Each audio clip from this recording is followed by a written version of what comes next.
Welcome back to another episode of the Startup Therapy Podcast. This is Ryan Rutan, joined as always by Wil Schroter, the founder and CEO of startups.com. Wil, let's just pretend I'm starting an early stage company. People are coming to me, they're willing to give me money, they're willing to work for me, just in return for my monopoly money, also known as equity. Why should I be saying no to some of these folks? That monopoly money is about to be the most expensive money you ever spend. It sounds like it's free, right? It sounds like I just made up this stupid idea and all of a sudden people want to give me real money for it. They want to put in real time for it. You know, I got them. And then you realize, damn, that was the dumbest maneuver I ever made, right? It reminds me of how my son feels when he gets done playing skee ball and he has all those tickets, you know, and he goes to spend them at the counter. He's like, Dad, I have to have this thing. And I'm like, dude, that is I'd say it's student, but like, that is the dumbest trinket I could possibly imagine. Like, that's where you want to put all your just fill your pocket with Starburst and give me half. That's the right move. This is what I convince my kids to do every time. All right. So what I really want to talk about isn't just the fact that, you know, we're spending monopoly money. It's when we're spending the monopoly money. We are spending this at our most vulnerable time. Yep. Let me put it this way. If you could fast forward 3 years, not even that far in the future, 3 years from now, and I could say there's two versions of your outcome.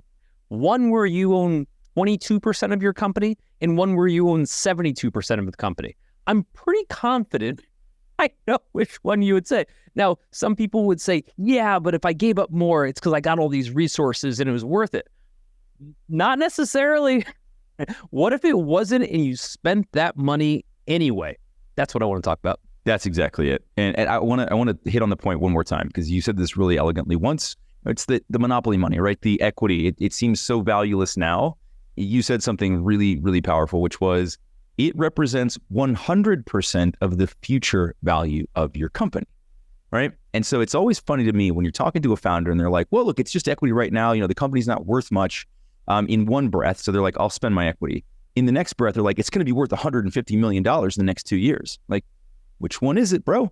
Where are we going with this, pal? You got to pick one here. We can't play with two kinds of math. We got to pick one and stick to it. Let's talk about all the places where, you know, we'll dig into a few big ones like finding a co-founder or getting investors. But let me just talk about all the places it gets chipped away at.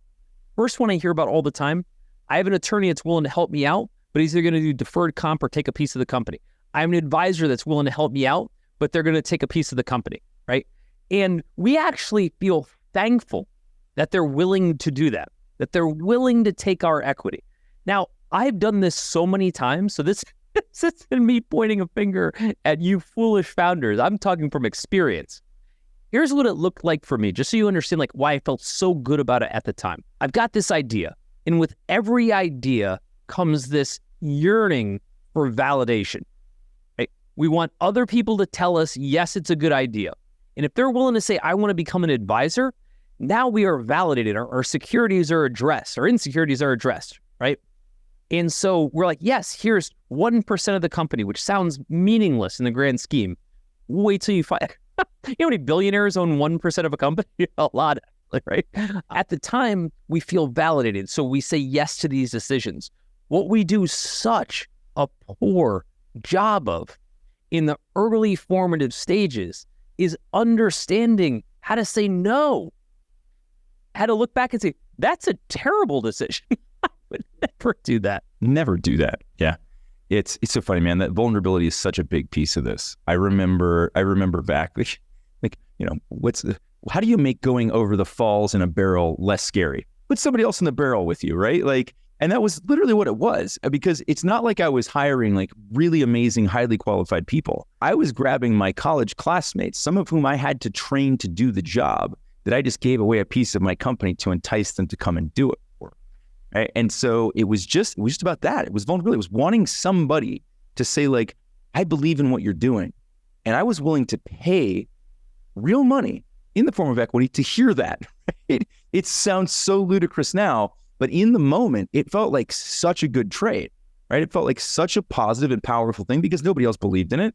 I believed in it. Nobody else did. And now I could buy people's belief. Like, this was amazing. And so it made me feel less vulnerable. The irony is, of course, it actually makes you more vulnerable because now you're giving up chunks of your company that will impact future decisions, lots of other stuff. But in the moment, man, it did. It felt really good. Made me feel safe. That's the most hilarious part about this. And folks that are listening, if you're in year 1, year 2, you're somewhere in the middle of making these decisions, or you're further along and you have made the decisions, this is going to resonate with everybody because 100% of founders deal with this. And what's interesting about it is how excited we are, how thankful we are to make these horrible decisions, right? You know, they're not always horrible decisions, but they're usually horrible decisions, right? And we pay way too much for way too little without even realizing what that cost should have been. So I'll give you an example. Here's what I see most often. Early on, I see people say, hey, I've got this idea started. I've got a co-founder that I think might want to come on board, okay? And as soon as I hear that, just having done this for over 30 years, I'm like, oh, here we go. Here we go. Let me tell you about what a horrible decision you're about to make. And people are shocked when they hear this. Their first reaction is, wait, I don't understand. I just told you somebody's willing to join me as a co-founder. And I'm like, oh, and right, you and I have done like whole episodes on this, right? On the co-founder fallacy. And this isn't being anti-co-founder. This is being anti-bad decision, which may involve a co-founder. May involve co-founder. Yeah. I just let my inner voice speak aloud last week once on accident. A founder came and was telling me, you know, the story about how they'd found somebody they thought would be a really good co-founder. And, you know, that they'd figured out how much equity to give and all this stuff. And I'm listening. And then they get to the end and they're like, well, but then they took a job with somebody else. And I accidentally said, oh, good. Because based on what I had just heard, I'm like, I didn't want them to have taken that deal. It was too early. The person was an unknown quantity. The thing that they were grabbing them for would be far easier just paid in cash. Yep. And so the answer was, oh, good. I don't usually like let the inner voice come out quite that clearly. And I slipped. And then I saw the expression on his face and he was like, what do you mean, oh, good? And I was like, oh, I just mean that like maybe it wasn't the right time. But yeah, because I could see it was just coming from that place of vulnerability and they were about to way overpay for something they weren't even sure they needed yet. Bear in mind, in those first couple years, most of the things that these founders will be paying for are things that they won't even need later. Here's the most classic example. I just found a technical co-founder who's willing to build my app. And so I'm going to give that person 40% of the company. I'm just making up a number, right? But that's usually where it winds up. And I'm like, whoa, hold on. Do you know what the market rate for building an app is? It's not that high, right? Like, yeah, you know, but he'll build it for free. And I'm like, okay, let's quantify this. He is one person, probably working part-time. If we were to fast forward and you had $1 million in the bank, and we'll get back to that in a second, you got $1 million in the bank. Would you pay him the full $1 million to part-time work on your app that he'll release in 3 months? You'd be like, no, really? Well, no, I could hire somebody to do that for $60,000. Exactly. Boom. That's what you just did. In fact, it was way more than $1 million. And when you put it in context of what that should otherwise cost, then people start to go, oh, okay, wait a minute. This is really just a person that is a production unit. And I'm not trying to dehumanize people. I'm just saying, if you look at contributed costs. Now, when it comes to co-founders, early employees, whatever, there's kind of two camps. There's one camp of people who actually have some Elon Musk level capabilities that can create magic, move mountains, do Steve Wozniak shit, right? Awesome. And you probably didn't find them. The other 99.99999% of people, by the way, are the ones you're likely to be talking to about being a co-founder right now. Everyone else just does work, right? The fact that they're willing to work on spec doesn't make them better, right? Doesn't make them this special person. In fact, you may wonder, it's almost like, what is that, Groucho Marx? Yeah, I don't want to be part of any club that would have me as a member. Exactly. Yeah. I've often asked that. I was like, why is this person so willing to do this? Why are they, is this enthusiasm or desperation, right? Like, what's the reality here? And it's so funny because sometimes they'll just, the founder will just be like, oof, hadn't thought about that yet. Actually, they haven't worked in 2 years. They haven't. Like, okay, well, then I guess we got some digging to do. I'm not going to say that's a definitive answer, but let's at least explore that a bit before we make our decision. If I'm saying I'm looking for my future wife and I'm saying I think I found her because it's closing time and she's the last person at the bar, there might be a filter that says, do you want to know why? Yeah. I know why I'm the last person at the bar. I don't know why she's there. point is, when we're making this massive decision, it doesn't have to just be a co-founder. This also applies to, early employees, what have you. There's a small subset that may go on to do exponential things. So those people absolutely exist, right? And there's amazing entrepreneurial tales, right, of the PayPal mafia with Elon Musk and Peter Thiel and Max Levchin, and like amazing groups of people. Reid Hoffman, right? Like insane, like amalgamation of talent, right? And then there's pretty much 99% of everybody else, right? Statistically, you've likely found what would otherwise just be an employee that will never contribute more than just an employee, but you're going to pay them like they're Elon Musk. Look, I suppose there's a bit of a case to be made there too that says, look, this is like a bit like any investing, right? We're gonna pay people with some equity. We're basically hedging our bets there, saying like, I'm gonna invest this equity instead of cash, and knowing that a lot of the bets we make, let's talk early employees instead of co-founders, right? Just early employees. We're trying to create some sense of ownership. We're trying to create some additional motivation beyond what cash comp would. And I agree with this. You agree with this, right? Like we both agree that this is a good thing to do. And so I think that part of the justification for that is looking at it in that way and saying, we're making investments. Not all these bets are going to work. Just like angel investing, just like VC, the vast majority of these are going to become just employees. But we're doing what we can to create some incentive, to create some spark for those few bright stars that will end up going on and doing something exponentially more than just an employee.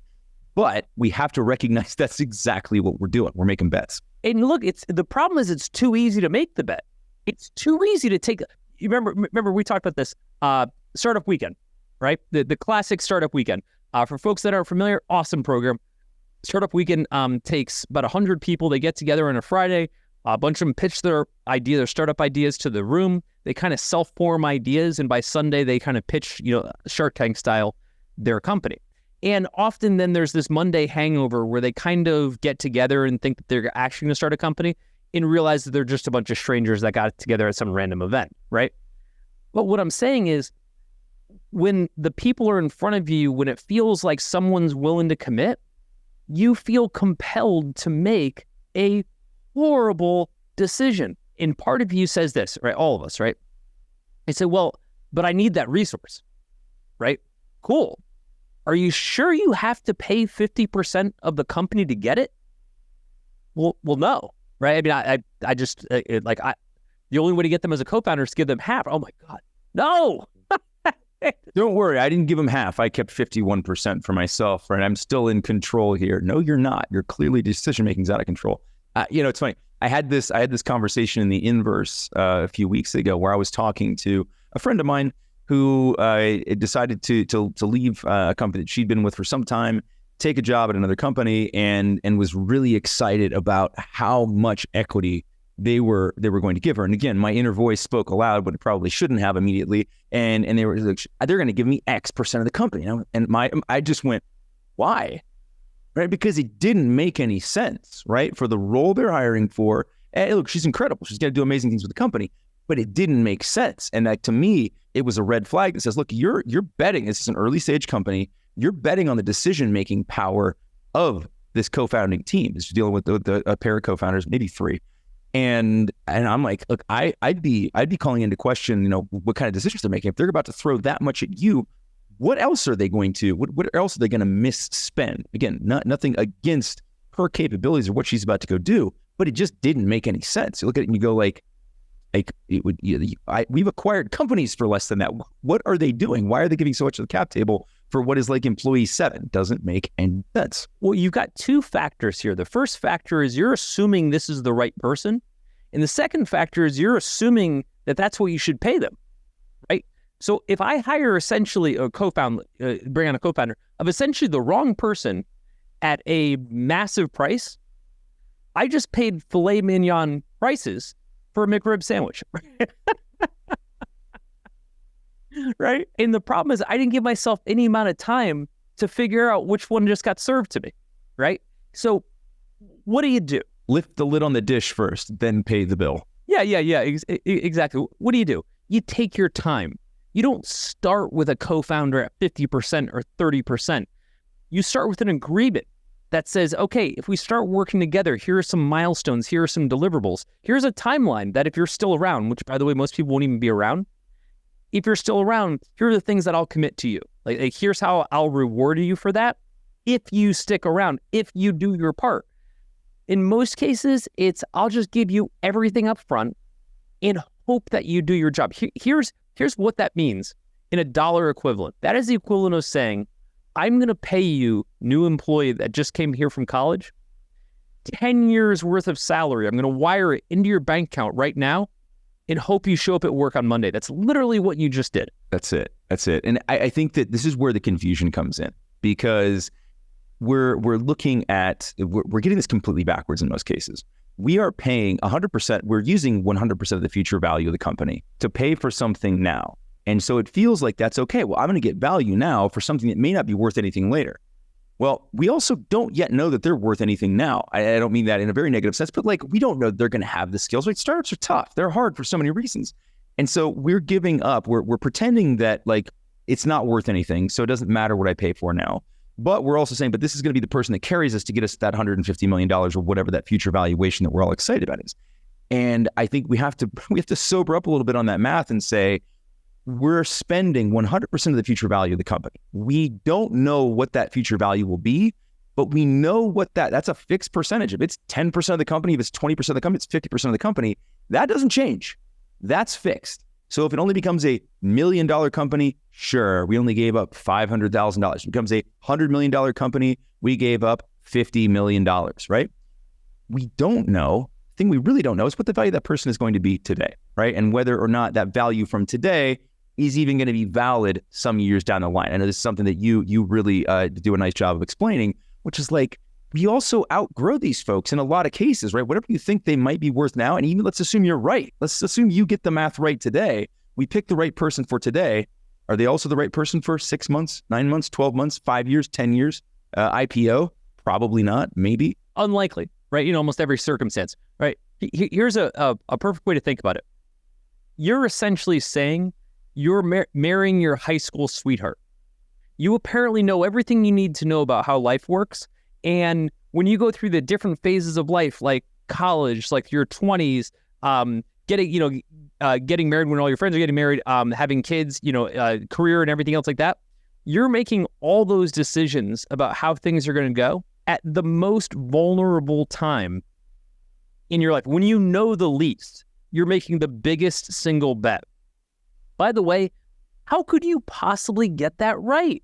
That's the real question, right? You should be like, damn, now that you put it that way, I know less now than I'll ever know. Why would I be making such a lifelong bet in a person who in many cases I've never worked with to this extent? There's an argument that says, oh, well, people do co-founders all the time. Yeah, doesn't mean they do it right. People get married all the time. 95% of startups fail, right? Maybe there's a correlation there too. Let's play with all the data, not just some of the data. So, but let's talk a little bit about this concept of where you are the most vulnerable, because I think this really kind of permeates all of this. And it's a really interesting kind of premise that I think folks need to understand.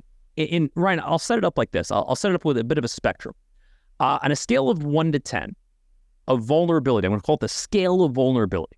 On a scale of 1 to 10, with 1 being you are invincible. No one can tell you what to do. You have every option available to you. Oh man, this is like golf. The low number is good. The high number is bad. Yeah, exactly. This is the one time you do not want a higher score. At 10, you are fully vulnerable. You're a babe in the woods. You have no idea what you're doing. You can't spell entrepreneurship. Okay. Actually, I probably can't. Still not sure I can. I'm a 10. I knew it. When you're just starting out, you're at a 10, right? Every bit of traction that you get, you develop the product a little bit, you find your first customer, you do kind of literally anything. You start to bring that vulnerability down. Problem, what we don't understand, especially first-time founders, is that when we're making a lot of these decisions, taking on investors, taking on co-founders, early employees, what have you, we're doing it when our vulnerability is at its max, which means the cost of everything we do will never be higher than it is now for stuff, and this is the kicker, for stuff we probably didn't need to pay for with equity to begin with. That's the kicker.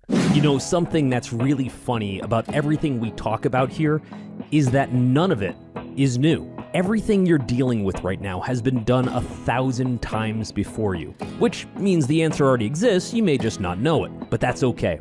That's kind of what we're here to do. We talk about this stuff on the show, but we actually solve these problems all day long at groups.startups.com. So if any of this sounds familiar, stop guessing about what to do. Let us just give you the answers to the test and be done with it. I think that's an important piece, right? We're making decisions at a time where we're the most vulnerable. That doesn't mean it's a better decision because it was what was available to us now, right? We can't look at it that way. We have to look at it and go, right? We have to say like, okay, you're now 5 years down the line. You've now raised some money. You have product market fit. You have cash. Let's say you're profitable, right? You're making money. Would you still give up 25% of the company at that point to hire a CTO, a CMO, a co-founder, a whoever? And the answer would invariably be no, because I don't have to now. Hello, friend. You didn't have to either then. You chose to. And I think that's where we have to be super careful. Here's what it comes down to. Like when we're thinking about taking on investment, one of the things we have to be cognizant of is the earlier we take on money, the more it costs us, right? It would almost be like in life. If the earlier you got a home loan, the higher your interest rate was, which almost has a little bit of corollary with credit. But it'd be like saying, I want a house when I'm 30. Cool. That's going to be a 30% interest rate. Like your mortgage is going to have a 30% interest rate, right? But if you wait till you're 40, you'll have a 12% interest rate. And if you wait till you're 50, I'm just making up numbers, right? You'll have a 6% interest rate. Like there's something very specific about the longer you wait, the less vulnerability you have and the more leverage you have. So when people rush out in the very formative stages and they start raising against their idea without traction, without team, without all these things, all I think to myself is you are setting yourself up to get crushed. And you don't get this moment back. I think that's one. This is with so many of these decisions we see made. All right, there are a lot of things we can kind of walk back. Right, we can walk back a bad product decision. We can walk back a bad hire. We can walk back, pricing mistakes. There's a lot of things that we can correct for. Not that you can't correct for equity, but is there a harder thing to do in startup land other than just succeed? Right? It's really difficult. I mean, rarely do we see it work out. We see people unwind bad equity deals, and it's as messy as you could imagine. You bet. And so we have this theory that, yes, it's expensive right now, but without doing this, without making this decision, we won't be able to get to where we need to go. So, Ryan, let's get in our time machine of the startups.com time machine. The pre-sunk cost fallacy. Yeah, exactly, right? Let's go How back do we know? 13 years. That's a shout out to the fact that we just had our 13th anniversary. Man. And our 12th anniversary, we are 13th. But let's go back. And let's talk about the timeline of decisions that we did not make, right? That didn't make a lick difference, right? Like did not make in other words, there are things where at the time. Oh, seemed so important. Absolutely. We could have said, oh man, this will be a game changer. Here's a good one. Not taking on investors. We could have made this incredible argument that said, man, if we didn't have that guy's $20,000 when we first started, we'd never be here. Never have made it. Yep. Didn't take anybody's $20,000 and miraculously we are here. But if we had taken it, we could have easily made that correlation, right? Truth is, most of the money you take in the early stages, most of the people that get involved in the early stages were just a moment in time. They were your first girlfriend, boyfriend, whatever. They were a part of your story, but they weren't the reason you are where you are, right? They just happened to be in the story during that time. I think back to some of the early cash that I took on. And here's the benefit I got from it. Did I use it? Yeah, of course I did. Was it absolutely necessary? No, it wasn't. What were the benefits of having it? At the end, I think the only real intangible benefit I got from it, which is it is a helpful thing, was a little bit of a confidence boost. I think it's somehow legitimized. We talked about it. Like it's, you feel like somebody gives you some validity. There's some validation there, gave me some legitimacy. And I think that was it. It was sort of like, look, somebody else believes I can do this. They gave me money. And of course there was some motivation there too, which is like, well, now I got to go prove them right, because if not, I'm the fool. Right. So I think that was really it at the early stage, because we're talking about such small amounts of money. And I know like it can seem like a big deal. Like when you don't have $20,000, you need $20,000. It's all the money in the world.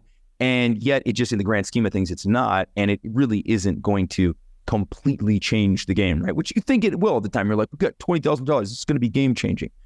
It'll be months changing. It always reminds me of what it would have been like as just a kid, and you could buy future things, current things with your future earnings. You know how much of my paycheck right now would be going toward paying somebody for the Snake Eyes G.I. Joe guy that I wanted in 1984?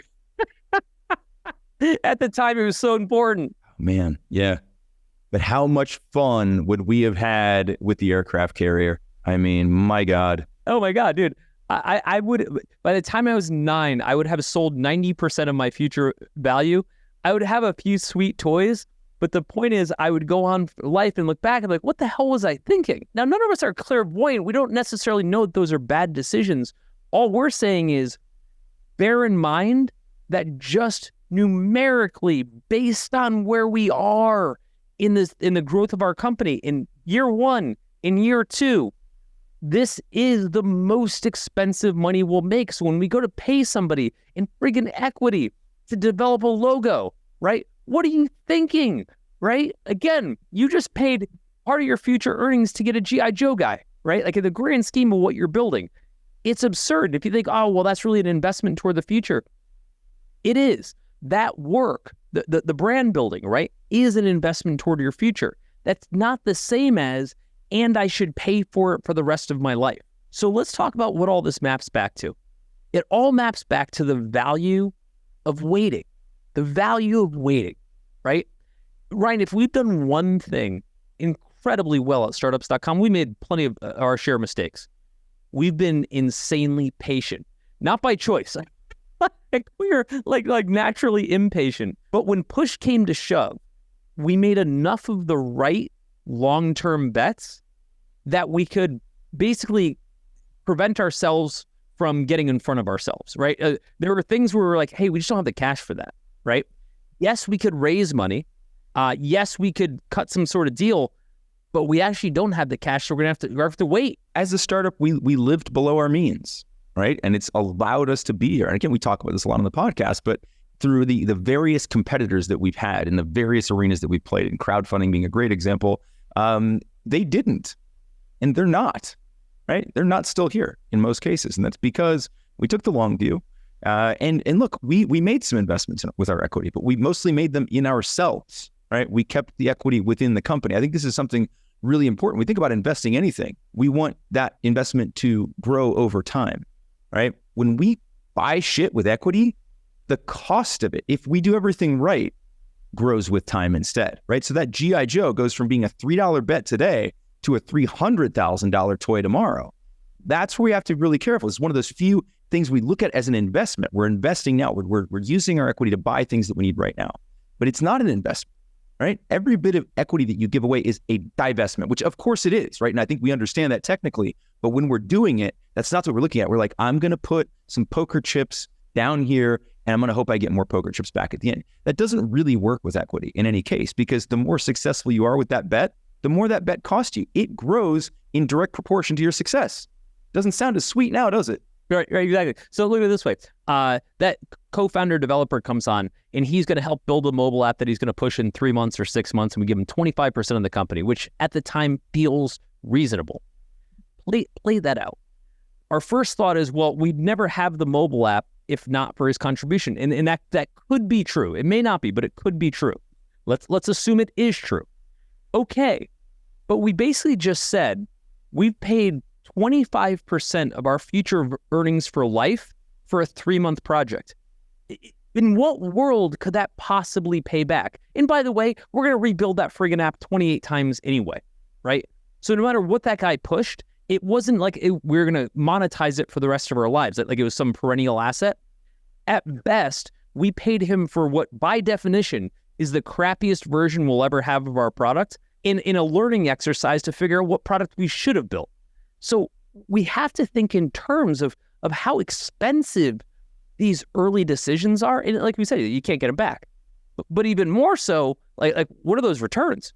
Like if we're paying somebody to do our legal work, again, the better we do, the worse it gets, right? From that respect, right? In that regard, like if we do 10x better, then that $10,000 equity investment becomes a $100,000 cost. If we do 100x better, it becomes $1 million cost, right? And so these are the things we're setting out to do.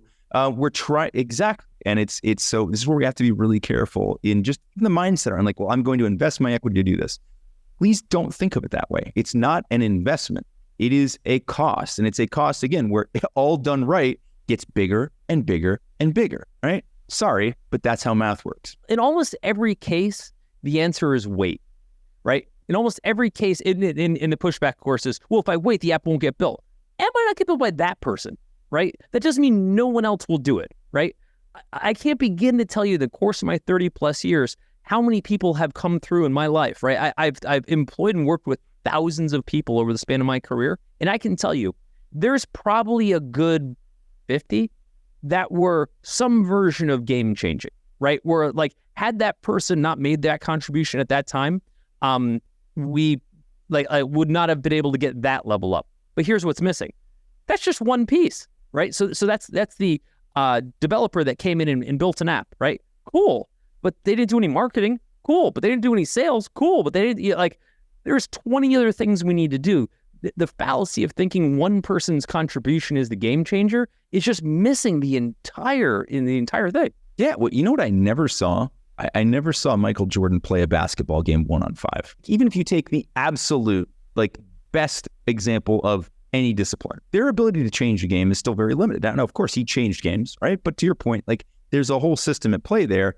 And I think that this is we do this in hindsight just to feel good about making those decisions, right? When we've given away 20% of the company and now that person is still just sort of mid-level operator, whatever they're doing, we want to feel okay about that because we don't want to look down there and go well, we're worth 50 million now. I guess when we're worth 100 million, Bobby over in whatever department's going to be worth, $26 million. Sweet, right? That's not exactly the way we wanted that to play out. But, look, I think your point is correct.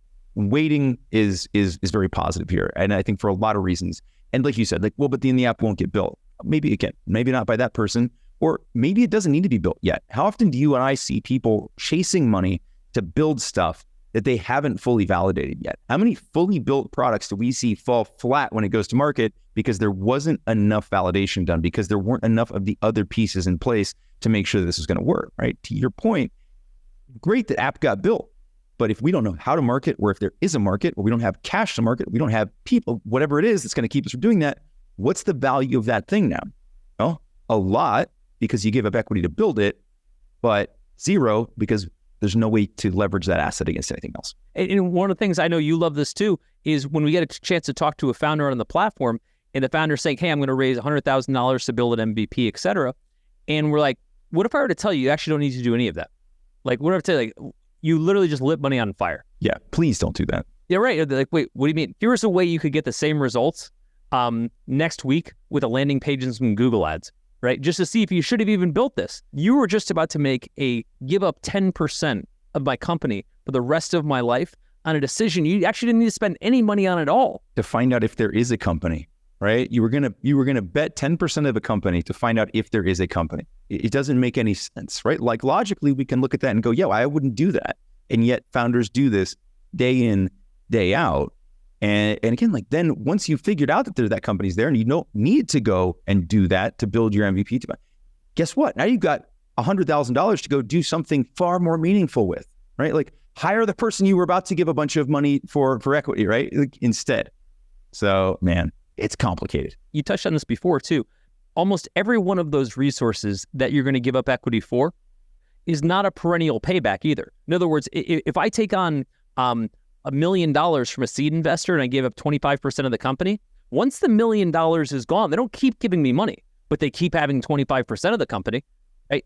So now I have less available equity to go be able to buy stuff. I basically used up my free lives early at what will wind up being as the dumbest times possible, right? And that concerns me. To be fair though, just to give everybody a pass here, most people are doing this for the first time. They don't know why startups.com exists. So we can kind of help them see around corners and kind of see why not to do these things. So I get it. And again, the advice that we're giving folks that are listening, it's because Ryan and I lived through this, right? So I've made the bad decisions, right? I have not accidentally, intentionally given up perpetually scaling cost, right? Because the equity continues to become more valuable in theory or in hope for what were ultimately one-time benefits and short-lived, right? Done it. Hey, I don't want other people to do that. I never did it again once I figured out that's what I was doing. And we don't want to see anybody else do that. I'm going back to my early self, right? If I was like in high school and there was a pretty girl that I wanted to take to prom, and someone could come to me and say, Will you give up 10% of your future earnings if she'll say yes? I would have absolutely said yes. I'd be like, only Validation. 10%? Here you go, right? Yep. Right. Because I didn't know what the rest of the life was going to look like yet, right? It's the thing. We so overvalue the now. And I remember this isn't me getting philosophical and like, be present in the now. Yes, be present in the now. That's what I'm talking about. Yes, the now is important in that regard. But we so overvalue a little bit of progress today because it seems so meaningful. And again, like progress today is important, but like think of all the different ways you can make it. But we so overvalue the now in favor of the future. And I think it's so painful to watch. And again, like it's hard to see, right? High school Will wouldn't have known that would be a horrible and life-changing for the negative decision, because in that moment, that would have been the best possible outcome. I'm now the prom king with the prom queen. Perfect. This is exactly what I needed to happen now. But when it costs exponentially into the future, we have to be able to stop in that moment and go, should I be doing this now? Right? So I think, again, you've said it probably 5 times. I've said it at least twice. Wait, slow down, right? Just spend a little time thinking about, am I getting something that is so valuable today that it's worth paying for it potentially exponentially into the future? And most of the time, the answer is going to be no. Take your time. Here's what I'd say. I'd say for folks that are listening right now, and they're getting to a point where they're thinking to themselves, sounds way too familiar. I'm about to make all these decisions. Listen, we're easy. We'll help you. Send an email to will@startups.com, ryan@startups.com, and just tell us. We'll help you. I mean, it's free advice, right? Actually, it might be the freest, most valuable advice you ever get. But more than anything, what we're going to tell you, whether you reach out or not, and what we are telling you, is take a beat, pump the brakes. Every decision you're about to make right now, the gravity of that decision versus the ROI is almost always terrible. Your best bet is always to wait. There's never going to be a version where you said, I was about to make this huge decision and I waited and it ruined me. If it's a good decision, you'll get to make it again, right? If it's a good person to work with, they'll be available again. But if it's a bad person, you're going to be paying for that decision for the rest of your life. Overthinking your startup because you're going it alone? You don't have to, and honestly, you shouldn't, because instead, you can learn directly from peers who've been in your shoes. Connect with bootstrapped founders and the advisors helping them win in the Startups.com community. Check out the Startups.com community at www.startups.com to see if it's for you. Could be just the thing you need. I hope to see you inside.